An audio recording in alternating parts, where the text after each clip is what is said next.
Hey everyone, welcome to The Explainer. I am incredibly excited to guide you through today's topic because we're going to explore a deeply surprising, almost hidden connection between two things that seem completely unrelated. We are talking about the historical monsters that haunted our ancestors' nightmares and the modern digital tools we use to manage our mental health today. It's a fascinating journey that spans thousands of years, so let's get right into it. So, look at this question. What do ancient plagues and video games actually have in common? At first glance, a devastating historical plague and a modern action role-playing video game don't seem to share any DNA whatsoever. But as we look a bit closer, we're going to see a profound narrative thread linking ancient public health crises to the modern digital battleground of the mind. Both are fundamentally about how human beings process struggle, survive seemingly impossible odds, and find the absolute will to keep moving forward. Section 1. Why we invent the undead. Think about it. Long before microscopes could even spot a virus, our ancestors used the concept of the undead to explain out-of-control sickness. And honestly, it is kind of still our best metaphor. Get this, in 2011, the Centers for Disease Control and Prevention actually published a zombie apocalypse preparedness guide. Why? Because the zombie is literally the ultimate public health teaching tool. Epidemiologists and horror movie heroes ask the exact same questions. How did this outbreak start? How many are infected? And how do we contain it? It's the exact same language of survival. Section 2. Monsters of Public Health.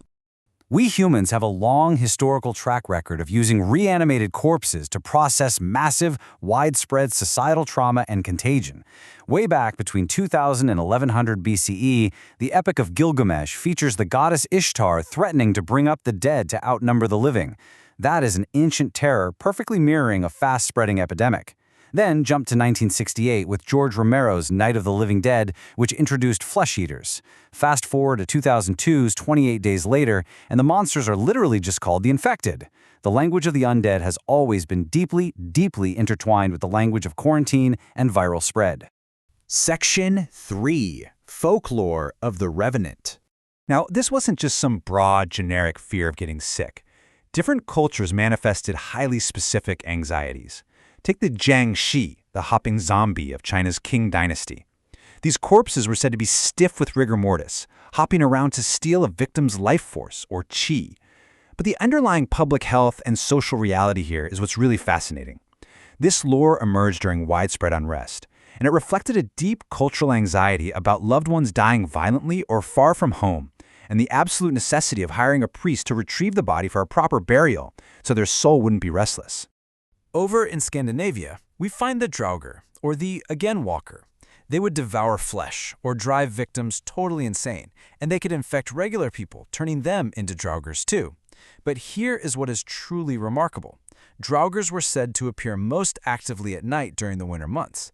This seasonal mythological activity perfectly modeled the very real-world seasonal transmission trends of infectious diseases. It's like a giant puzzle they were trying to solve. And then, of course, we have the Revenant of medieval Europe. The 12th century historian William of Newburgh documented stories of these corpses wandering villages at night, spreading pestilence and terror. The recommended prevention method? Incredibly gruesome. Dig the creature up, dismember it, and burn the pieces. And guys, we know communities actually did this. Archaeological excavations of 11th to 13th century English burial grounds have literally uncovered broken, burned bones with knife marks on them. These extreme, desperate actions mirror brutal early public health eradication protocols. But we have to remember, the undead didn't only represent biological pathogens. In Haitian Vodou, a religion drawing from the spiritual traditions of enslaved West Africans, a zombie was a person whose soul had been captured by a priest. To become a zombie, dead yet still a slave, was the ultimate nightmare. Slave owners actively capitalized on this terrifying belief to prevent suicides. So here, the monster represents a horrific societal trauma and the agonizing public health crisis of forced labor. So here's the crucial point, in kind of our main transition for today.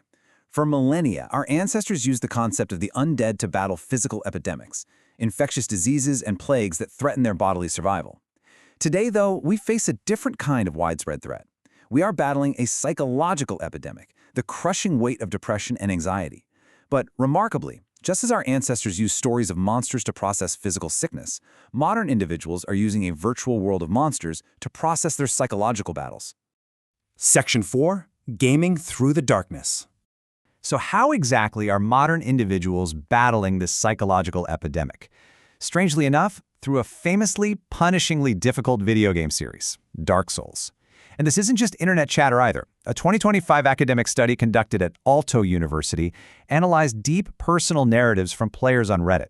They actually proved that using this specific commercial video game to self-medicate and manage mental health is a documented, peer-reviewed therapeutic reality. How wild is that?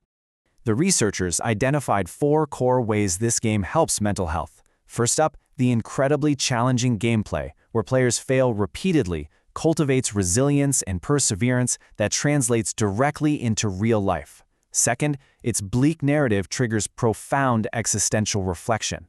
Third, the game's unique multiplayer mechanics enable incredibly supportive online communities. And fourth, for many players, this rigorous, empowering struggle against seemingly impossible odds acts as an intentional form of self-care. Central to all of this is the in-game concept of hollowing. In Dark Souls, your character is cursed. When you die repeatedly, you lose your humanity and visually degrade into a hollow, a mindless, broken shell. But you only fully go hollow if you, the actual player, give up and stop playing. As the study found, players elegantly and universally interpret this mechanic as a brilliant interactive metaphor for depression. It is the psychological threat of losing hope and giving in to despair. To truly understand the impact, just listen to this quote from a player analyzed in the study. "The demons of my own life haven't disappeared anywhere, but now I at least have the capacity to put up a fight. It's incredibly moving, isn't it? Beating an insurmountable virtual boss after failing 50 times doesn't cure a clinical disorder, but it directly translates to real-world self-efficacy. It proves to the player that if they try again, if they learn, and if they just don't give up, they can endure." Section 5. The power to keep going. Whether you're a medieval villager terrified of a revenant or a modern gamer battling a depressive episode, the ultimate antidote to the isolation of darkness is community. And this is perfectly reflected in Dark Souls. Despite the game taking place in a bleak, unforgiving world, players have generated a beautiful, shared vernacular of support. They leave messages for each other like, "Don't give up, skeleton." They engage in sunbrowing, summoning each other to cooperatively take down difficult bosses, often literally shouting, "Praise the sun." It's a bit absurd, for sure, but it's a profound beacon of camaraderie and shared struggle. The game actively teaches players the critical real-world skill of asking for help when the burden is just too heavy to carry alone. One of the most powerful, recurring phrases from the game and its community is, "Don't you dare go hollow." From the ancient epic of Gilgamesh trying to understand plagues, to modern gamers fighting through virtual darkness to save their own lives, the human spirit has always found a way to map its struggles, confront its monsters, and push forward. So I'll leave you with this. What are the tools or communities that help you survive your own darkest moments? What keeps you from going hollow? Think about that for a bit.